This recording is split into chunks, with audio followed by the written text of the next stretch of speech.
I'm a scientist, and I want to communicate science with comics. I tried a bunch of ways to make a comic, and the MidJourney AI was my favorite. I tried conventional image software, collage software, I hired freelance artists, and I tried generative AI. And the fact is, making good art takes time and skill and effort. Some art might seem simple, but if people like it, it's almost certainly a product of a lot of hard practice. AI is a shortcut.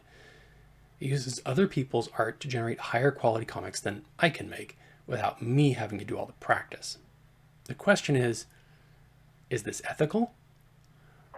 Like, real comic artists are using comics to tell scientific stories. Take XKCD that uses comics to tell jokes with science. Look at Saturday morning breakfast cereal that uses comics to tell humorous stories about science, or uses science to tell humorous stories about human nature. Look at Dresden Kodak. It's something like maybe natural philosophy in that case. But it's something. These folks are using that medium to tell a scientific story.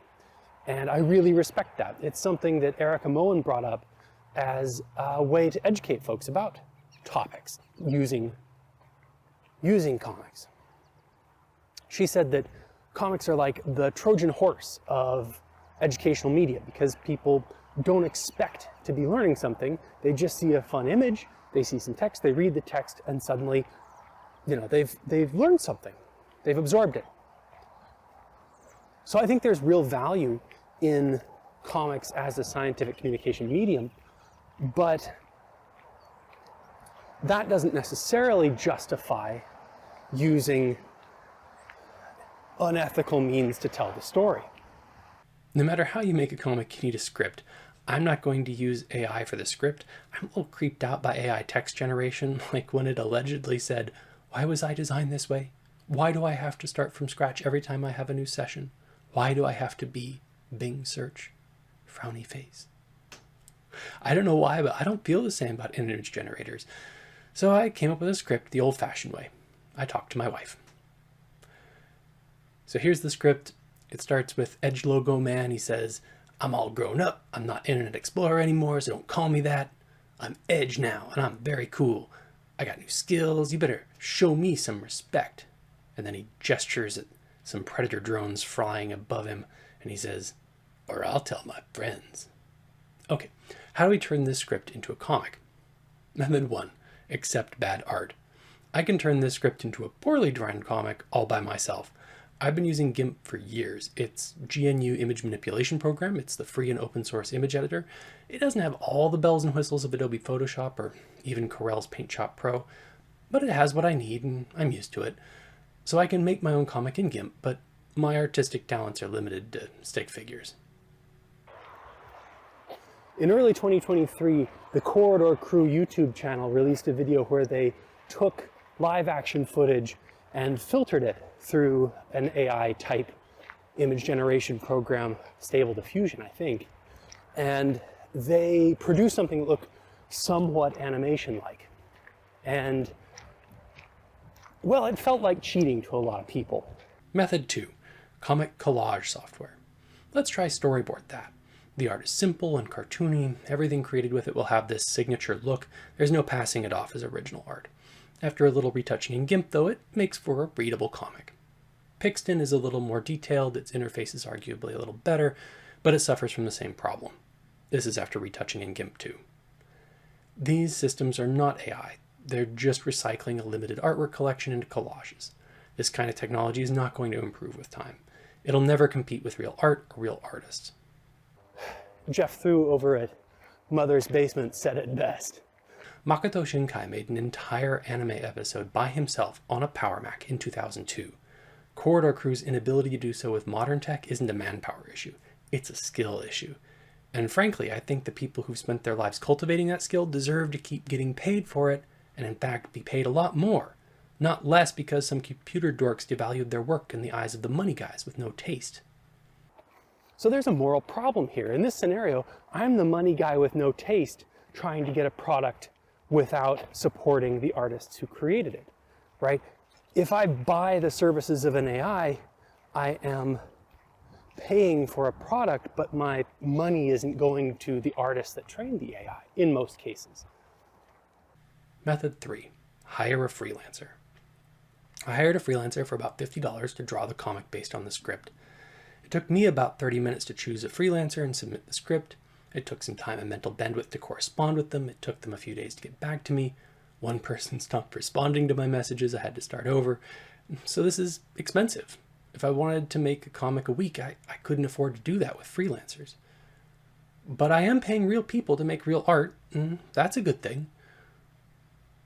So that brings us to the lawsuits. So several groups of artists are suing the companies that have made these AI models, saying that they've infringed their rights in emulating their style and their art. Their art was taken without their permission, and it has been used to duplicate their style, in some cases by name. And yeah, that seems sketchy, but I'm not sure legally, and I'm not a lawyer, so I don't know. But I'm not sure that what the AI is doing qualifies as copyright infringement. The AI is trained using lots of data that was not licensed or paid for, but it doesn't store a copy of that art. It doesn't retain it. Now, ethically, I think the artists have the higher ground. Their work and their labor has been used without their consent or remuneration.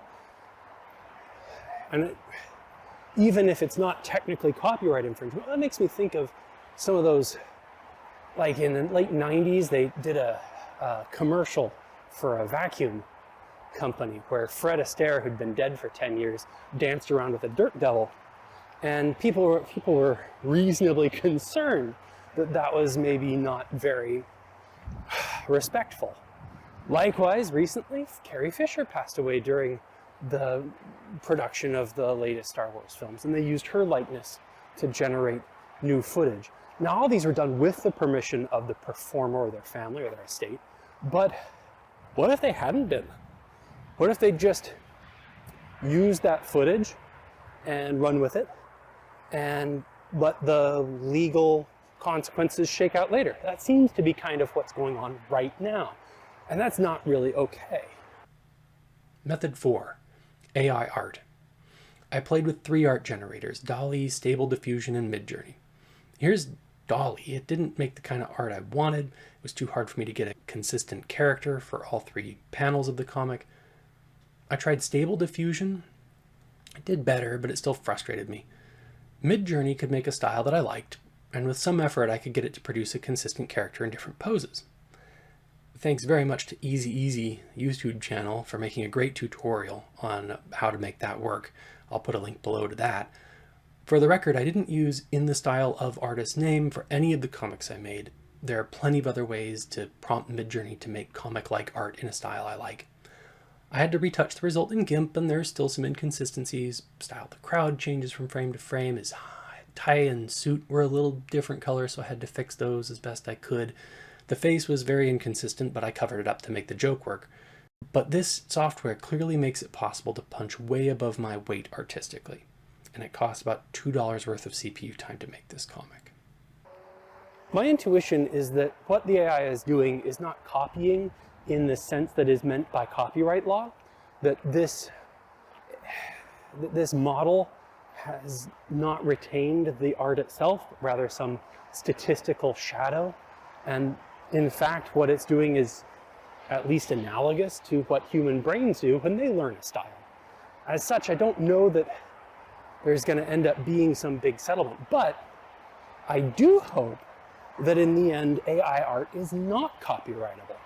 Because if it's not copyrightable, that means that the big companies who might want to replace artists with a trained AI model will have to retain artists in order to retain copyright over the creations that they invest in. In the time it takes a freelancer to do one comic, I can make 4 pretty nice looking comics with MidJourney, and for significantly less money. The AI art stuff takes more hands-on time, but it's kind of fun. Hiring a freelancer takes bandwidth to communicate with them, and I feel bad, but I don't actually like doing that. I think we're getting to a point where AI is going to displace a lot of artists' work. Now, the upside is that we're going to see more art. It took me a month to read an award-winning comic series called Giant Days, but it took 8 years to create it. authors and artists could use this tool to accelerate their process. Another benefit is there's going to be more educational media. Lots of people want to have art in their teaching tools.